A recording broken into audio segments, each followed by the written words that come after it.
All right, this is a presentation on the adverse effects of antipsychotic medication. So first of all, going into what are the basic uses of antipsychotic medications? And of course, you're very familiar with these conditions like schizophrenia or schizophreniform disorder, or schizoaffective disorder, or delusional disorder, or brief psychotic disorder, just a couple of uses of antipsychotic medications. There is a journal article that this is roughly based on.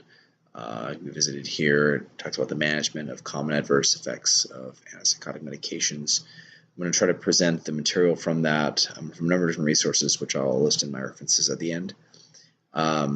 So kind of as a game, if everybody could take a piece of paper really quickly and jot down as many antipsychotic agents, medications that you can think of. And whoever gets the most, don't look anything up, don't look at your phones, don't look at your computers, just write down as many as you can from memory. Whoever gets the most is going to be the winner. Pick up some prize for you. Take a moment, jot all those down. All right, when you're done, go ahead and total those up. Anybody get 3? Anybody get 4, 5, 6, 7? Anybody get more than that? Okay. So here's a list. You can kind of check if how many of these you got. There's actually even more than this, but here's a few. So what are the divisions of antipsychotics? Basically, they divide them into first generation antipsychotics and then atypical or second generation antipsychotics. And here are some of them listed. I'm sure you're much more familiar with these ones over these ones.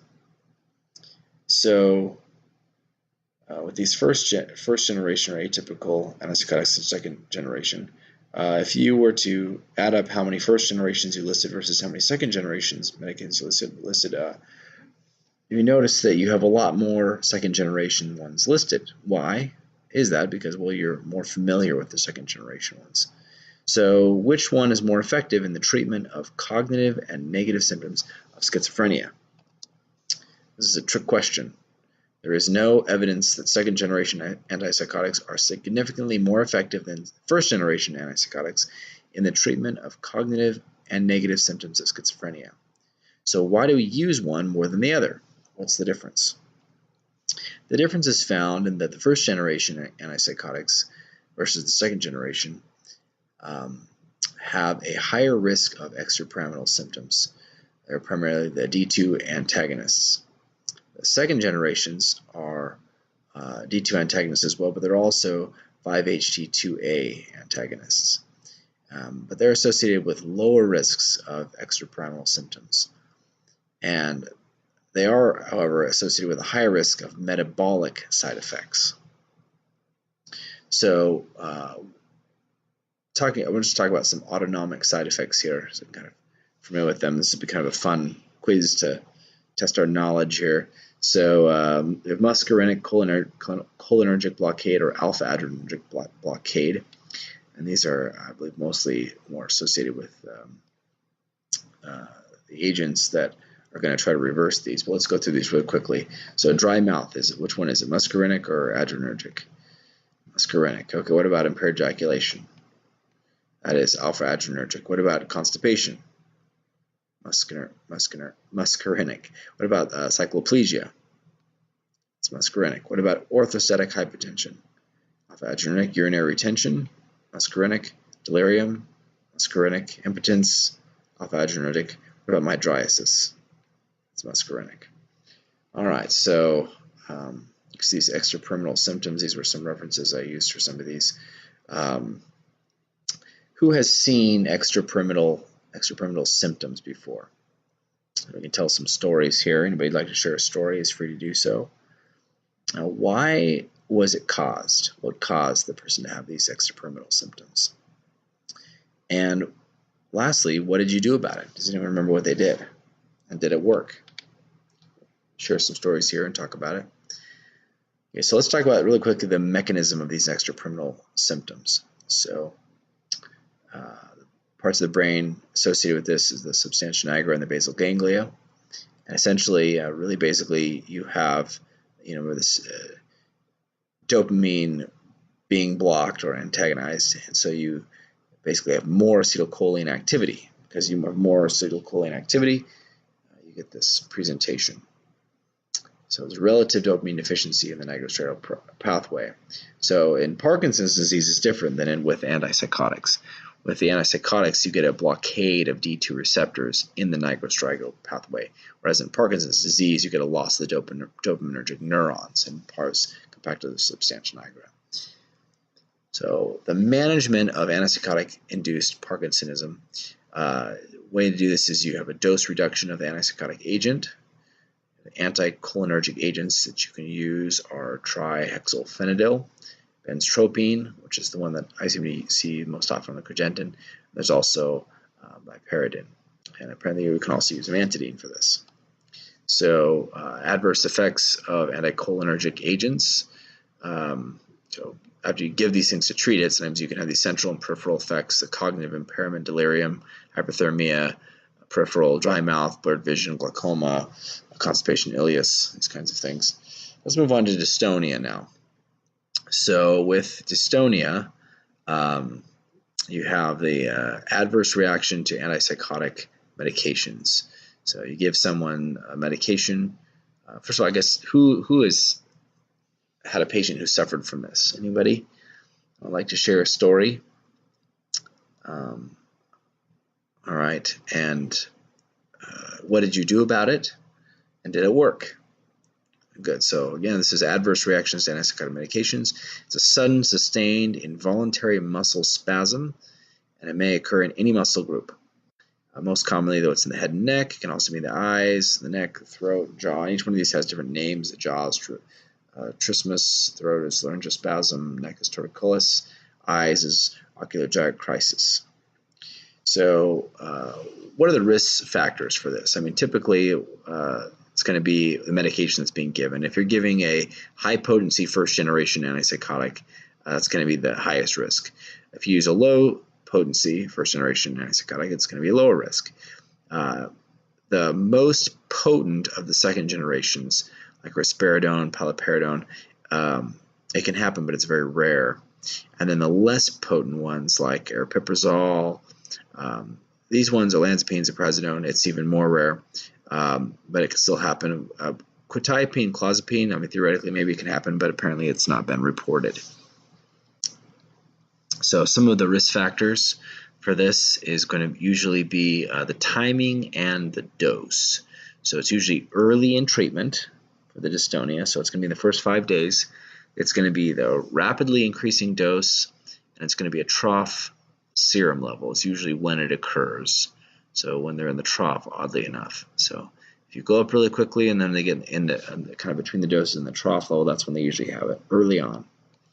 So other risk factors apparently is large muscle mass, younger people, and being male. So, so that being said, it means that a low muscle mass older woman would be a more safe patient as far as dystonia is involved. So the diagnosis, usually it's early in antipsychotic treatment, sudden onset, localized to one or more or a few muscle groups, no alteration in consciousness, and no alteration in vital signs. If you see that, it's probably going to be dystonia. So what do you do? Somebody's got this dystonia, as you may have mentioned earlier in your stories. It's an anticholinergic such as benztropine, also known as Cogentin, 2 milligrams IM, Q15, 30 minutes, up to 8 milligrams. Or you can use some of these other options like trihexylphenidil, or you can use an antihistamine like diphenhydramine, Benadryl, 50 milligrams IM, Q15, 30 minutes, up to 200 milligrams. So takeaway points from this: acute dystonic reaction is associated with antipsychotics, especially high-potency first-generation antipsychotics, and appears mostly in early treatment. The management, again, these medications we just went over. Those are kind of the key takeaways for dystonia. Let's talk about tardive dyskinesia for a minute. So that was where this information was taken from. So this is kind of can be recognized by these uncontrollable movements of the trunk or hips, like rocking, jerking, flexing, thrusting, uncontrolled movements of the tongue, jaw, or lips, dancing movements of the fingers or toes, like writhing or twisting. And this is a more delayed reaction. So it's not going to be something that happens right first. There was a pretty good video we could watch about this. Let's go ahead and bring this up for a minute. Well, anyway, if you'd like to see it, there it is. So lastly, just kind of comparing these different things. There's pseudo-Parkinsonism, the stoop posture, shuffling gait, rigidity, bradykinesia. I really like this diagram because I'm going to show it all. Tremors at rest, pill rolling motion of the hand, as opposed to the acute dystonia, facial grimacing, involuntary upward eye movements, muscle spasm of the tongue, neck, face, back muscle spasms cause trunk to arch forward, or laryngeal spasm.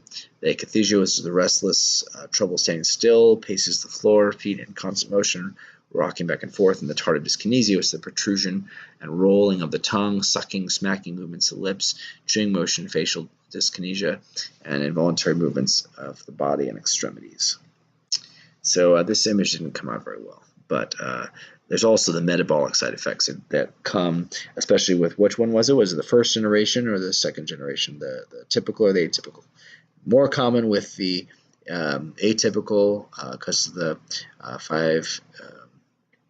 the serotonin 5-2H. I've forgotten the hold on. The well, anyway, yeah. So more associated with the other thing, where the one is just opening, the other one is the 5-2H1. So let's see, where was I? Here we go. So some of the ones that cause more of this metabolic side effect looks like it's more clozapine or olanzapine, less so risperidone, quetiapine, and then the ones that kind of the bottom of the list are going to be there, aripiprazole and ziprasidone. And again, the higher risk of weight gain is the higher risk of diabetes and dyslipidemia. Okay, so the last one is the prolactin elevation, which can cause gynecomastia, which is another side effect when you block the dopamine. So other side effects of these medications include seizures, orthostatic hypotension, neuroleptic malignant syndrome, QT prolongation, sudden death, anticholinergic effects, sedation, myocarditis, and granulocytosis. The agranulocytosis myocarditis, I believe, is mostly associated with the clozapine.